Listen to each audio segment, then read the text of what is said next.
Hi friends, అందరూ ఎలా ఉన్నారు? మనం రోజు చెప్పుకునేలాగే ఈరోజు కూడా చాణక్యుడు చెప్పిన నీతి వాక్యాలు, మంచి మాటలు ఏంటో మనం ఇప్పుడు తెలుసుకుందాం. విజయం కోసం ఉరుకులు పరుగులు తీసేవారిలో మనం కూడా భాగమే. ప్రతి ఒక్కరూ కూడా విజయాన్ని సొంతం చేసుకునేందుకు తమదైన రీతిలో ఏవేవో ప్రయత్నాలు చేస్తూనే ఉంటారు. కానీ అందరూ విజయానికి చేరువ కాలేరు.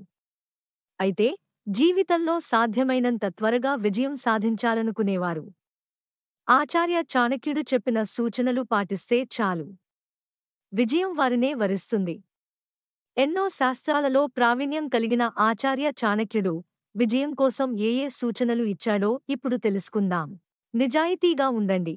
చేసే పని విషయంలో నిజాయితీగా లేకుంటే అందులో మీరు ఎన్నటికీ విజయం సాధించలేరు.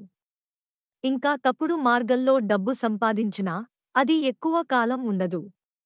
కాబట్టి మీ పనిని పూర్తి అంకితభావంతో, చిత్తశుద్ధితో చేయడం అన్ని వేళలా మంచింది. ఇలా చేస్తే మీకు శాశ్వత విజయం సొంతమవుతుంది. మీ కష్టమే మీ అదృష్టం. కష్టపడి పనిచేసేవారు ఎక్కడ అయినా విజయాన్ని సాధించగలుగుతారని ఆచార్య చాణక్యుడు చెప్పాడు. ఎందుకంటే సోమరితనం ఉన్నవారు ఎల్లప్పుడూ తమ వైఫల్యాన్ని విధిపై నెట్టి కూర్చుండిపోతారు. కానీ కష్టపడి పనిచేసేవారు తమ విధిని తామే రాసుకుంటారు. అలాంటి వారిని విజేతలుగా చేయకుండా ఎవరూ ఆపలేరని చాణక్య నీతి పేర్కొంటోంది. డబ్బు విషయంలో జాగ్రత్తగా ఉండండి. డబ్బు ఉంటే దానిని గొప్ప పనులలో మాత్రమే ఉపయోగించడం మంచిది. ఎందుకంటే వృథా ఖర్చులు మీ డబ్బును నాశనం చేస్తాయే కాని వృద్ధి చేయవు. ఇంకా మంచి పనులకు అంటే ఇతరులకు సహాయం చేసేందుకు డబ్బును ఉపయోగించడం కూడా మీ అభివృద్ధికి మెట్టుగా మారుతుందని చాణక్యుడు చెప్పాడు.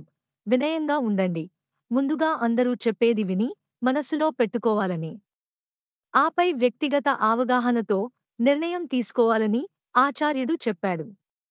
ఇంకా ఇతరులు చెప్పిన మాటలను తోసిపుచ్చకూడదని, అది నలుగురిలో మన విలువ పోయేలా చేస్తుందని చాణక్యుడు హెచ్చరించాడు.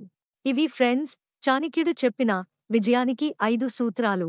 ఇవి పాటిస్తే మనిషి కొంచెం లేటుగా అయినప్పటికీ విజయం సాధించే అవకాశం ఉంది. ఈ వీడియో కనుక మీకు నచ్చితే లైక్ చేయండి, షేర్ చేయండి. ఇలాంటి మంచి వీడియోస్ కోసం మా ఛానల్ని సబ్స్క్రైబ్ చేయండి.